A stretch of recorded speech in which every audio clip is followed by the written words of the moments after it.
Thank you again, members of the press, for attending City Hall today. Just wanted to give you a bit of a further update of where we are with the proposed amendments to the municipality. As you're well aware, we circulated documents to members of Parliament before they met in that very long, truncated meeting that they had to basically have the reading and pass it by one vote, narrowly. From our point of view, really, nothing has changed. But I just want you to know that from where we stand, unlike the last administration that spent over $1 million promoting the city's position against the reform, we haven't done that. And there's a good question that comes to mind, well, why not? Well, the simple answer is basically we have never received a draft of those amendments until they were actually tabled in the House. So we had 5 or 6 days to go through everything, look at it legally, vet it from a point of view of operations as well, of what the impact would be on the city. And we came up with those points, which I think have been all circulated to the press. Further, we have also reached out to the minister, both through phone call and by letter, just saying, basically before the final reading, could we at least have one meeting to assess the legitimacy of some of our concerns, which I think are quite valid under the circumstances. And we've done that twice, and hopefully before the Senate meets, he will at least give us an audience so we can discuss face-to-face some of the problems that some of these changes are going to put on the city operationally, and basically to forgo possible battles about interpretations of some of these proposed changes and how they've been achieved. One thing I can say categorically, from a point of structured collaboration and consultation in a structured way where we could basically discuss points, that has never happened. And I think it's been a great regret that actually the voters of Hamilton have not even had a letter outlining what these changes were. There were 2 town hall meetings in very short notice. That's it. And a couple of meetings with the minister where basically a bullet point was given to us 5 days before the actual draft was put in front of the House. It's hardly balanced consultation. Anyway, with that, I would like to also now at this point turn over from some other members of the elected council that basically are here today, not only as an alderman-elect and a councilor elected by the most popular vote actually in the room, to give a resident's perspective of some of the issues, what this means to Hamilton, and also to just broaden some of the discussions from their point of view. We set up a committee to basically deal with municipal changes, and Alderman Simmons was one of that committee. And I will now hand over for him to speak. Thank you. Thank you, Mr. Mayor. Thank you. As chairman of this newly set up committee, to basically address the issues of the municipal reforms and also to provide some form of offensive against some of the innuendo that's being put onto the media, I'm going to try to address several of the things that have been raised in the media as of late. But before I do so, I would like to offer the Councilor Edwards the opportunity to say a few words if you're prepared at this time. Yes. Okay. We'll just slide down the mics. Hi, good afternoon. Thank you. There you go, Councillor. Thank you. Good afternoon. I'm Councillor Roseanne Edwards. I'm the chairperson of the Residents Advisory Committee, and I represent the residents there in the city. I do not agree with the voting process, the reversal of the election process. And I just want to say that the residents have the right to the votes to the for the representatives, as it would be logical in any voting process. This regress of the municipality process has undermined any potential ability for the residents of Hamilton to be successful. And this directly and intentionally undermines the meaning of democracy. If you can imagine the thousands of businesses in New York having the right to elect municipal officers in that city, what it would be, the United States of America would look like. Fairness does not seem to be part of this process, and I just want to sort of make that clear. That's something that we're not going to have, fairness. So, thank you. I turn it back over to the mayor. Thank you. I'll pass it down to the Alderman. Thank you very much for those remarks, Councilor. So I just have a few points, maybe 6 or 7 points that I'd like to address. And this address is really for the Bermuda people, as well as the people of North Hamilton and all of the people in the city who we canvassed to vote and ask for their vote. So we're going to try to put in perspective a few things. When this council was elected about a year ago or so, you know, we came in here with the greatest intentions of seeing this community be served and served well. And at the end of the day, recently we've had to listen to, you know, people and some of the government maligning us and saying all sorts of things that there's no basis or evidence to support. So at this time, we would just like to say to the people of Bermuda that we would like them to pay attention to the facts, because there's a lot of misinformation out there. We don't know why. We know that we haven't done anything significantly different from our predecessors, but for some strange reason, everything we do seems to be wrong. I want to start by saying that one of our members in particular has decided in his own regards to go out and speak untoward to this council, about this council. And at first glance, you might think that he is being noble, but if you look at the underlying objectives of this individual, one of the biggest issues that some people have with this council is the fact that we took the initiative to move forward with the waterfront process. And I remember working at the Corporation of Hamilton in 2007, 2008, wherein that council brought the municipal idea of bringing the waterfront to fruition. And there was never no challenge from any government to say they didn't have the right, or that they were overstepping their boundaries, or there was no consultation. And I guess at the time it was accepted. Now, I'm not sure why it was accepted. Maybe the people who were involved were more accepted by those who have power. But we definitely see it as an unfair challenge to this council that we have had the right. We've worked within the parameters of the law.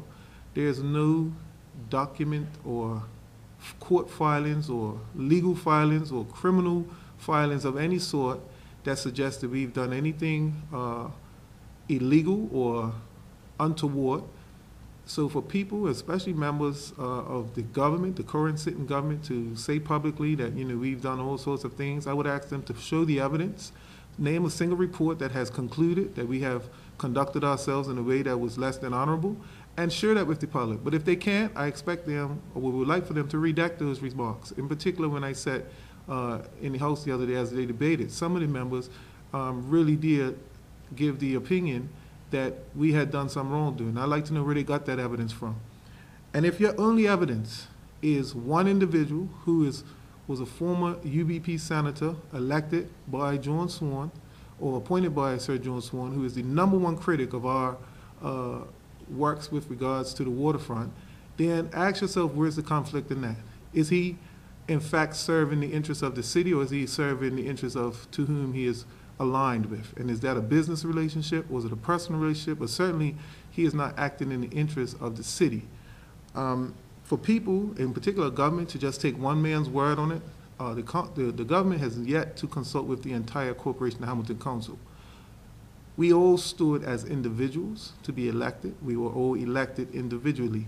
The Council of the Corporation of Hamilton is made up of 9 members. And although we accept that the mayor is the chairman of the board, when you wish to speak to matters that involve the Corporation of Hamilton as a body, you're speaking to the 9 members. The mayor is the chairman, but as far as voting, we do things by resolution, and that requires all of us to participate. So, again, where was the consultation with this elected body, duly elected by people of the city? And if your only evidence is one individual who has a conflict of interest, then why all of a sudden have you launched an investigation? Are you making statements in the public about one man's word who has special interest in his heart? Secondly, or should I say thirdly, it is with great regret that I feel that I have to address these next issues with regards to Mayor Gosling.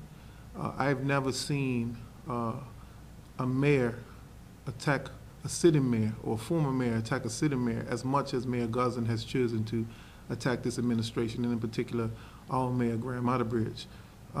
We would ask publicly that he cease to do so. We don't think it's respectable. We don't think it's professional. I think it's a bad precedent. You know, I, as a sitting alderman, do not wish to ever criticize the efforts of any other alderman prior to or who will follow. We think it is a bad precedent. But I will say this. This council has went out of its way to respect and to ensure the integrity of this organization through respecting the decisions that were made prior to us being in office, and we've done so with integrity. But if the Mayor Gosling wants to talk about iPads and, you know, whatever, let's just say this here. For all the decisions we've made, there is some justification. You know, we wanted to get away from paper. It was technology age. We decided to get iPads. I don't know how that makes news, but certainly those marks are attributed to the mayor. What I can tell you is that this council has not taken $1 million of taxpayers' money, put it into a private trust, lost an election, never handed it over, never told this council in its entirety that they had taken such monies, never leased Old Corporation Hamilton's property to this private entity, and to the point where this council had no idea that when we came into office, we were short $1 million and all our properties had been leased to this trust that was in the names of the mayor and some of his council. Now, those are facts. So if we want to talk about behavior unbecoming of a representative, maybe we should start there. I don't wish to get into a public war of words with the former mayor, except to say that we have sat back, we have not said much, but quite frankly, we're asking the mayor to stop attacking us in the media out of respect for his former office and as respect for the current office that he holds. As regards to municipal reforms, as the mayor just stated, very little consultation has happened with these chambers. Considering that we were properly elected under the Bermuda laws, I think we would have had a right to have some say into some of the things that are being proposed for change. Some of the things, for example, the voting rights. That disturbs me and disturbs this council to a great degree because voting is about people. And if we're going to go down the road for special interests, and don't get me wrong, international business has a role to play, local business has a role to play, but not in democracy, not in electing people to serve and represent. The OBA is claiming that they want to increase the base of voters. Well, there's a way to do that, but it's not by changing the rules to suit your interests. If governments in Bermuda get into the habit of changing laws and maybe even breaking laws to support special interests, then we're looking at a sad day. Democracy is about people. We use England as the example that we follow all in everything that we do. If you look out throughout England, the businesses do not have a vote. This is not about protecting a handful of people so that we can get our way. This is about making sure that all of our democracy is in line with all of our other democracies. In the wider general elections, international business contributes financially significant to Bermuda. We don't hear people saying that international business should get a vote. If the OBA wants to look at England as an example, then take the best of England, not the worst of England. Majority of the municipalities in England do not have a business vote. And if you want to change the laws of democracy just to suit special interests, that is a slippery slope and a dangerous road, and we are significantly against it. And I would ask the Bermudian people and the residents of North Hamilton to stand up and have your voices heard, because this is about democracy. And if it happens in this regard, then what's going to happen tomorrow in another regard? Again, the Deputy Mayor's Act. Why on earth would a government feel the need to change the Deputy Mayor's Act? It has no bearing on the government whatsoever. The Corporation of Hamilton has a deputy mayor. The way it picks its deputy mayor suits us just fine. And do we need to have an election every time we want to appoint a mayor? Like, these are the type of minutiae interferences that we feel are just counterproductive to autonomy. One of the things the businesses respect about Bermuda is that the government doesn't interfere with corporate entities and business entities' day-to-day operations. If the government wants to pass legislative changes, fine. But to get into minutia to how we pick a deputy mayor, shouldn't that be for the people who run and serve in the Corporation of Hamilton to decide? At what point does it stop? That is another reform change that I think the government is stepping way out on a limb and is completely unnecessary. Retroactive powers over the Corporation of Hamilton. Again, if we don't like the way something is going, we just change the rules completely. I've not seen any government prior to this government come in and interfere with the corporation in this manner. And the question is, are they doing it because they are legitimately looking for something, or are they doing it because they're not happy with the decisions that are being made from people who do not suit their interests? The government was elected to address the economy, jobs, social issues, many other issues that are plaguing this country. They have their own portfolio of things they need to address. Why is it they are so hell-bent on seeing the corporation's affairs be adjusted with? Where is the smoking gun, so to speak? What have we done that has been so bad to the public interest of Bermuda that the government, OBA government, needs to come in at this day and time and make these sweeping changes as a matter of priority? Could it be that they just don't agree with the people who are hurt? And is it because they don't represent their interests? I have nothing against international business. I have nothing against local business. And to say that we've not served international business or, have a seat, Councilor, or local business would just be false. So why the need to make the changes in such a hurry? I used to think that there was no place in politics for race. I can now say that I find it very strange that having been elected as the first majority black council, the type of scrutiny we come under. The other day we took a trip to Columbia to support a Black Mayors Conference. A Black Mayors Conference. When we were there, we met many other black leaders from municipalities from around the world. The fact that in 2013, people have to justify their existence, a black council going to a Black Mayors Conference, and all of a sudden it's a problem. I don't understand what the problem is. The remarks of 100 grand are ludicrous. To the Royal Gazette, who is in the House, please get your facts straight. We never even spent close to $100,000. We didn't even exceed $30,000. These are the facts. How do you, as a responsible news outlet, report something so false? What happened to facts? What happened to checking your facts prior to reporting them? But this wouldn't happen under another administration. So the question I'm asking to the entire country and to Bermuda people and to the taxpayers, in particular the residents, look at what's happening to your representative. Look at what's happening to people who want to represent this country who do not suit the views of a minority. This is how they come after you, right? Facts are no longer important. The Royal Gazette could have easily called over to the Corporation of Hamilton prior to printing that story and got confirmation as to what the facts were. But that didn't happen. So now, every time I'm on the street, people want to know why we spent $100,000 on a trip to Columbia to go to a Black Mayors Conference. Well, that's not true. It's not even close to being true. My predecessors traveled many places. Their travels never even made it into the newspaper. Why is it that everything we do seems to be illegal or unwise? Is it because the people who voted us are not considered smart or something, so that therefore we can't be smart? Like, there is definitely an issue brewing within this council as to why we continuously attack for things that happen every day and has happened for the last 230 years by our predecessors, but all of a sudden there's a problem. Just today there's a story in the paper about putting aside some monies. Well, yes, this council did put aside some monies in the event that remuneration became something that the government was looking at, interested in.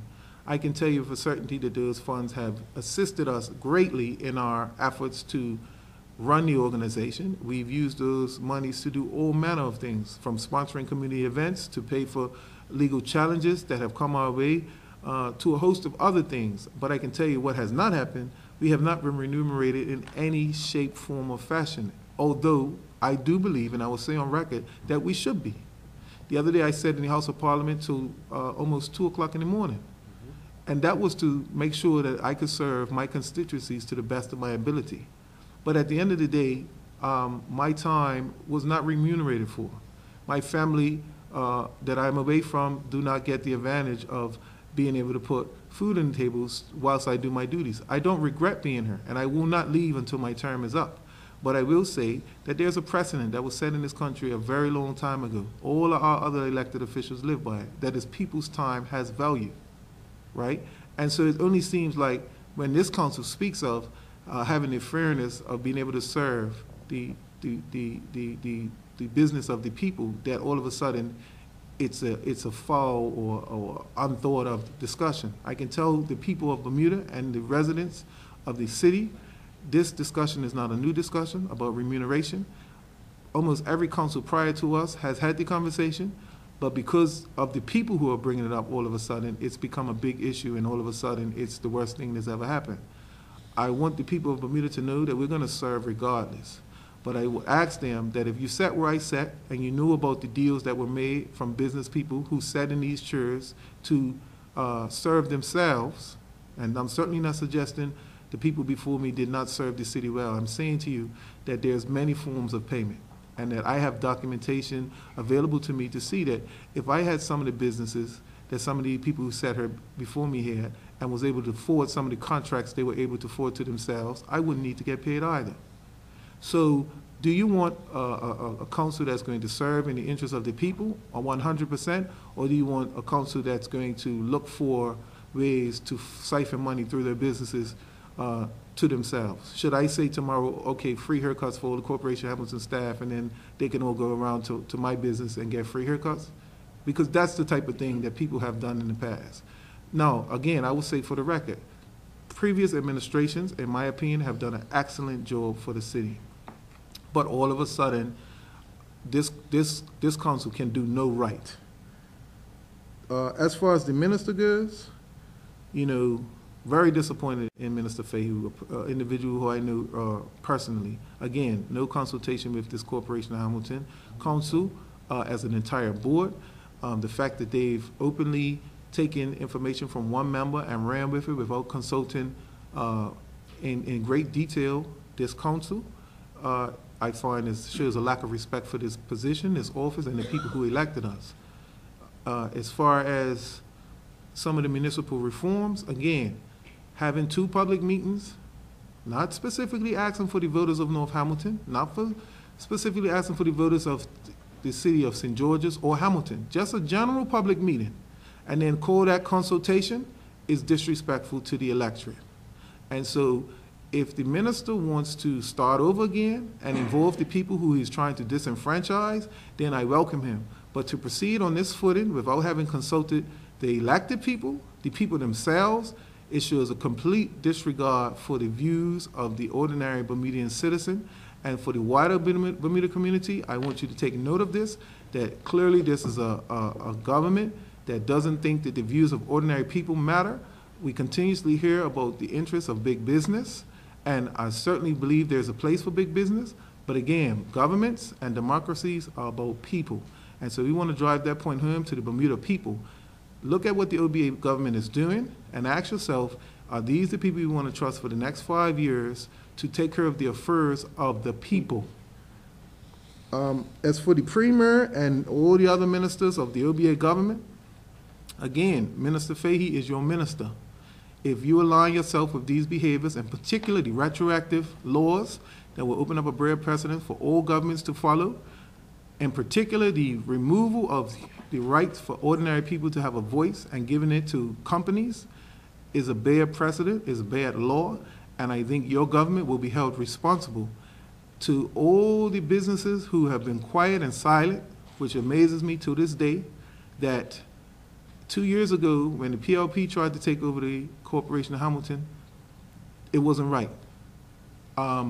Bermuda already has a government that employs majority of the people. That's a bare formula for economy, and we're trying to give it even more employees. Corporation employs over 120 employees, and if government had their way, they would have them as well. Instead of moving in a direction that will actually suit Bermuda's economy, we're going backwards. So to this end, I would say to the people of Bermuda to be mindful that these legislative changes are undemocratic. They go into the face of our ancestors who fought hard to have a right to vote. Businesses will always have a voice. They have a voice everywhere else in the world that they exist, and it has not been a problem. The data supports the fact that businesses do not need to vote in elections, and they still serve quite well.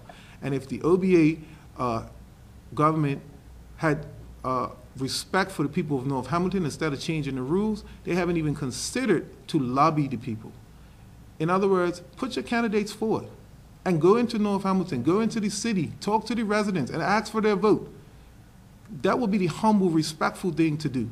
Not to change the rules so that you don't have to deal with people you've never had to deal with. And I say you in the respect that the municipalities just got to a point where the people had a say. And so to take that away all so soon and to put us back in the Stone Ages with regards to electoral processes is wrong, and is wrong for Bermuda. And I ask everybody who supports this change, lastly, that despite if your party is in power or not, do the role reversal. If you're an OBA supporter today and you agree with the municipal changes, imagine tomorrow the PLP being in power. Would you agree with the municipal changes then?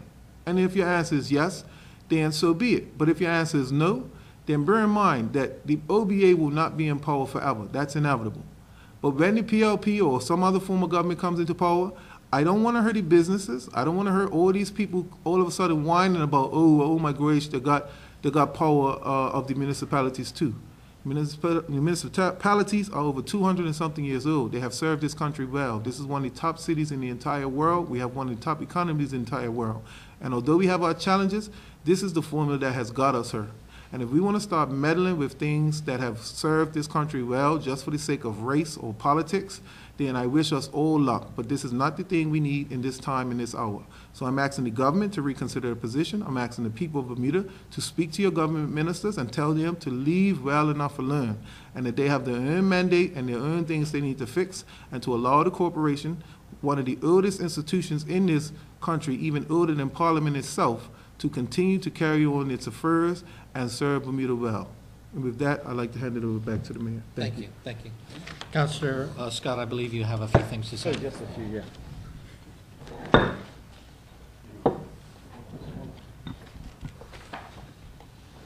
Thank you. Thank you.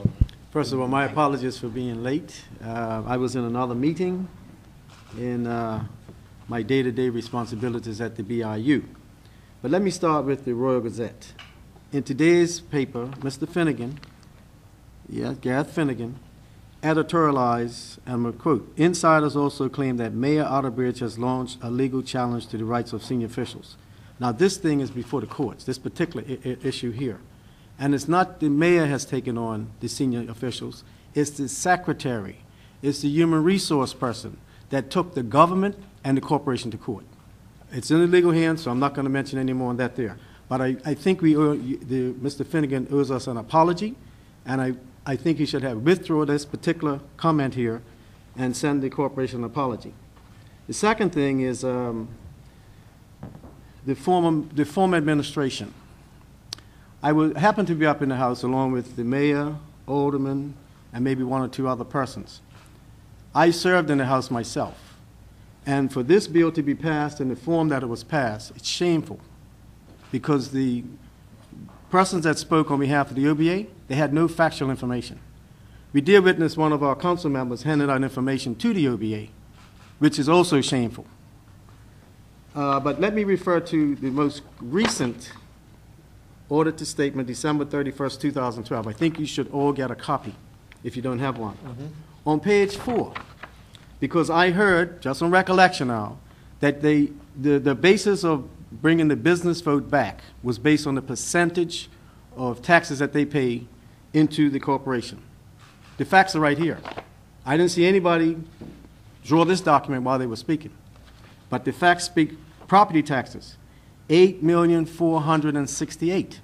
That's, I believe, who they're talking about. And keep in mind, they're not all business people. A lot of them are residents also. So you have to even dissect that amount. Second amount would be wharfage, but right now it's coming in the way of a government grant, $5.5 million. Now, on good years, that ranges from anywhere from $5 to $9 million. Wharfage, which was taken away previous government. The next big amount is car parking fees. Now, if any of you drive a car and park in the city of Hamilton, you have to pay taxes. You don't necessarily live in the city, but you're paying taxes. That's a substantial amount of money for the people of Bermuda. So if the government wants to change anything, they should put the people of Bermuda, not businesses, back in to vote or be represented by the corporation.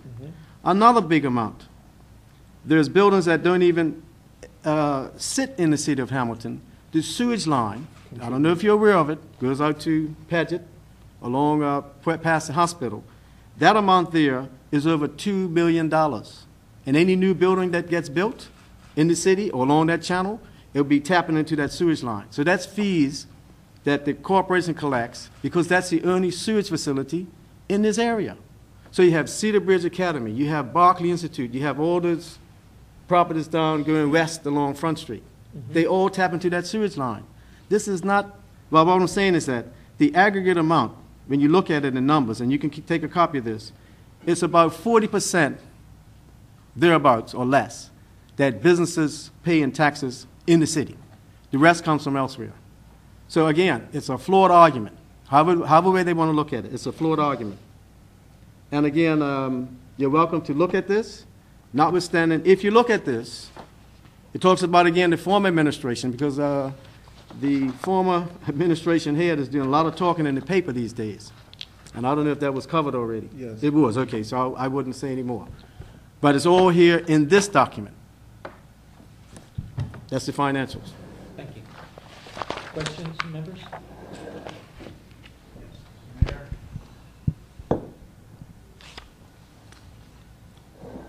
Yes. Right, it's been said that the driving factor behind government looking to change the law, or the reason for coming up with this new municipality legislation is to take control of the waterfront development. Are we to assume now that the development is in any jeopardy? Pardon? Are we to assume that the development of the waterfront in Hamilton is threatened? I think that basically, if you can look at it on the surface, I think that basically it's looking if this is going to be a successful bill, that there'll possibly be legal challenges by the developer that holds the lease, rightfully holds it through a very fair vetting process that took place. I think there's real concern. I think when government stepped in initially, when we were trying to reach out to them, because we didn't know which government we would be dealing with, before the election, we started this way before. We started actually working on the waterfront when I basically raised it from a point of view of we had spent a lot of money on a draft environmental impact study. I felt that basically since we had lost the wharfage, we were going to look at new places for revenue, that the waterfront possibly represented real possibilities for new revenue streams for the city. So that's where it first came from when we first came in May. And a resolution moving to support that was given to the infrastructure committee to start looking at the viability of finishing something that the last administration had spent $500,000 on. And from there, we started basically looking into how to progress it. We went to an international consultant on waterfronts who said the big problem of the 40 years of the city talking about the waterfront was that we needed to be married the success of the waterfront with us owning it with having the financial side covered along with the developer. And that's where we moved forward in vetting applications through a request for proposal process. If I just may, to be more specific, these open debates about the future of the corporation has damaged it, actually. We have been in discussions with hotel developers, we've been in discussions with waterfront financiers, and if you can imagine being an overseas investor and hearing that the government is looking to change the way elections are held, they're looking to be able to remove contracts of over a certain period, we can say that this public dialogue without consultation or any consideration for how that's going to impact a sovereign entity under the name of the Corporation of Hamilton has been very irresponsible on the part of the on the part of the OBA government. And it has had adverse effects, and we will actually be looking and consulting with some of our legal minds to see if there's any remedy for that, because quite frankly, investment has fallen away, and quite frankly, people are not sure about our future because the minister has spoken in such a overwhelming, oppressive manner that people who have a lot of respect for this institution and has done business with this institution for many years don't know what the future holds. And so it has adversely affected us, and then we definitely believe that that was an irresponsible move on the part of the OBA government. One more question. What's next as far as your effort to resist the new bill? Any plans for litigation or any plans to lobby the Senate? I think it'd be preemptive. I think what we've done is gone out to the Senate in the same way we went out to the House. Now, I re-emphasize the reason why our late mobilization, we didn't have all the facts until the actual bill was laid at Parliament. And basically, we only had 5 to 6 days to respond to the actual bill and get our point of view out to them on almost the day where the reading took place. We have had a little bit more time with the Senate, and we've gotten the information to them.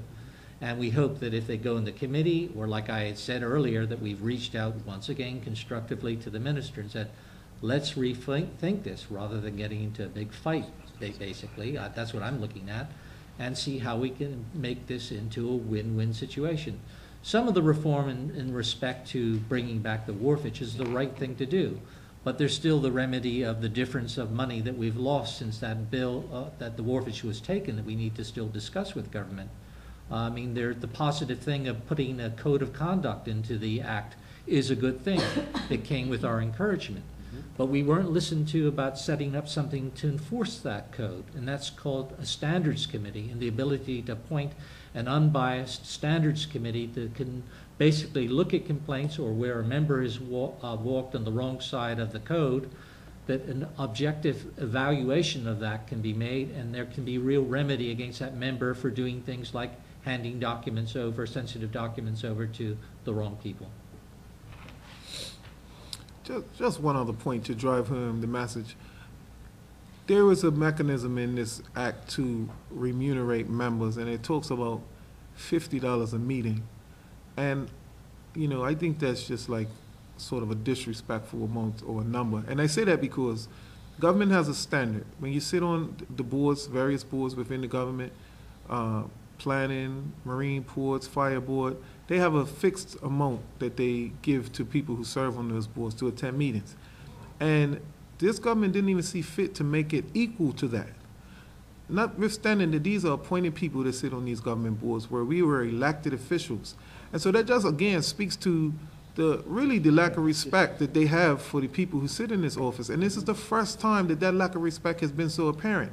And it's very hard to believe that it doesn't have anything to do with race. And I hate to be the one to inject it and say the bad word, but, you know, just something as simple as that. Like, we already have a standard. We have government committees. We have tons of them. We know how they function. You wouldn't even say, let's give these people the respect of giving them the same amount we would give to any of our people who sit on the board that we select. So they're going to suggest $50. Again, I want the public to know, and I want the people of Bermuda to know, that I really do believe that the OBA government does have no respect for the small guy. And this speaks to the social issues that we're dealing with right now. People in Bermuda feel like they're being trampled on. And people voted for a change, but not a change that involves trampling on the little guy, right? And so if the OBA thinks that it's going to be a 5-year smooth sailing, then we continue to tramp and send a clear message to the little guy that, listen, what about big business? And forget you little people. This is why we're in the social situation we're in, and it will get a lot worse. And so I'm asking this government to reconsider and make some time and make some consideration for the little guy, because they have a voice as well. Thank you. You talk about the little guy, and you also talk about big business and international business. But going back to the franchise, it's not international businesses that are going to get a vote. It's Bermudians who are going to get a vote. It's Bermudian businesses. How do you? What's your thoughts on the democratic principle of no taxation without representation? Does that apply to businesses that have a stake in Hamilton Just read the and finance. pay for certain services and and yet have no vote in the running. That's a lame argument. It's a lame argument. It's been dismissed everywhere in the world it's ever been put forward. Why is it lame? It's lame because democracy is about people. If you look up to the word democracy, it will tell you it involves people. It says anything about businesses. But aren't businesses run by people? Hang on. Corporations are run by people. Mitt Romney said corporations are people. Are you saying that? Are you of that mindset? A person. No, I'm asking you, do you not think that businesses are run by people? Like you have businesses at the back of town. They're not international businesses. They're not Excel. They're not ACE. They're one-man family. I own a business. They're run by people. I own a business in the city, right? And I am quite happy to say that I do not believe that because I own a business, I should vote for the affairs of the city. Again, this argument is a mute argument. If you look at municipalities around the globe, overwhelmingly, probably something like 10-1, they do not have a business vote. These are the facts, people. Go online, ask somebody who knows. These are the facts. The OBA has taken the exception and they're trying to make it the rule. But that is not good government. If we want to follow the policies of good governing countries like Canada, like the US, like Britain, who we are part of, then let's do the right thing and let's stick to what is the universal accepted norms for good democracy. This is about good democracy. Taxpayers do not have a vote currently, and name a business that has not had their views represented because of it. Business is organized. Business knows how to lobby. Businesses will never be in the danger of not being represented. But hear this, the entire time over the last 200 years, whilst taxpayers who lived in the city as occupiers, who paid taxes for the last 230 years, never had a vote. But look what happened when businesses were allowed to elect people. They did neglect the residents. If you look at our city, the residential areas are much worse off than the business areas. So the evidence shows that when you give residents the vote to elect the officials, both sides of the city gets looked after. If you give the vote only to businesses, then you have the neglect that we saw over the last 230 years, where when you can walk from Front Street to North Street and you'll visibly see the difference. There is not a challenge to be had in that regard. Any other questions? Yeah, I have a question. You spoke about a 1 year of the inside, which you consider that as a good job. Well, I don't know what the protocol is for, name calling in public office, so I'm going to try to refrain from that. But I will say this. When we ran together, and we agreed to make changes. And let me just say it offends me personally because I personally took that individual into North Hamilton and asked 2 people to nominate him and to second him as an electorate. And I should have known that a person who's supposedly been working in the community for as long as he has couldn't find his own 2 people to vote for him. That should have been very telling to me. But instead, I still went and put my credibility on the line to ask 2 people in my constituency to vote for this person. And as a result of that, this person has come in here and acted almost as a mule, or, you could even say the word Judas, where you ran with a group of people, you have benefited from their platform to get the voice that you're now using to undermine the same people who got you here. And we're talking about one individual who has ties to the faction of the OBA government that used to be UBP. And so I think that's a clear conflict. And for the government to have responded in the way they did, so vigorously off of a person who has a clear conflict is quite shameful. And so personally, I am very offended by the behavior of the individual because I feel we're somewhat responsible for having gotten him here. And so at the end of the day, I'm hoping that he will do the right thing. If he doesn't want to be a part of this council and spends more energy trying to undermine this council than to support this council, what is ironic is that he was the chairman of governance. That means all matters pertaining to the way staff operate and the way we operate with outside entities. And in his 9 months as chairman, he did not a single piece of legislation. He pretends to be the friend of the managers and to the organization, but he has done the most damage. The reason why our management would say on record that we never met with them is because as chairman, he was asked many times to set up a meeting with his staff, and he didn't do so. Care to put a name? I think if you do the math, you'll figure it out. 1 + 1 = 2. But, That's right. Ask on the manager. They would never get it. you know, yeah. Any other questions? Is that, No, I just want to say, as a resident, I live there in the city. I just don't want people to realize, I want people to realize that if we don't get this vote, we will be a lower grade citizen in our own country. And that's not something I'm looking forward to. And I just think that the the residents need to pay attention and follow through with it as well. That's it. Thank you. Thank you. Can I just ask, going to this $850,000 fund, could you give a breakdown of how it's been spent so far? I understand about $480,000 has been spent up to the end of August. I understand that was included the Columbia trip. I can't give you an exact breakdown, but I think it was the indication. The indication was, I think, about 26,000 for the Columbia trip. On the BPSU matter, I think the inaccuracy of the story in the Gazette was that it basically was saying members could not be a member of a union. It was basically saying that management could not be part of a bargaining unit. And basically, the first respondent in that is the Bermuda government. We're the second. So it's a matter of principle of law that is being discussed. And I would like to say no more further about it, like I did all the way through when the BPSU was banging us to try to make us say public statements about it with problems around here. So it's before the courts, and we'll let it work its way through. And when the judgment comes, you'll be the first to know. So how much of that 480 has been spent on legal? I don't know the exact amount, but we can look at it and give you pretty close approximations. There's no reason not to, and basically it's money also was spent also trying to look at our very, now here, this is a good thing where reform should take place. Basically, certain aspects of the Municipality Act, if we really wanted to be constructive, we would look at basically empowering a local government act and doing a substantive updating of the whole act, not just a piecemeal little piece for political agendas. That would be the correct way to do it, and do it over a significant amount of time and dialogue and structured consultation. But I think that's where we are where we are. and Are you going to scrap the City Hall or that shovel in November? Is that going to continue or?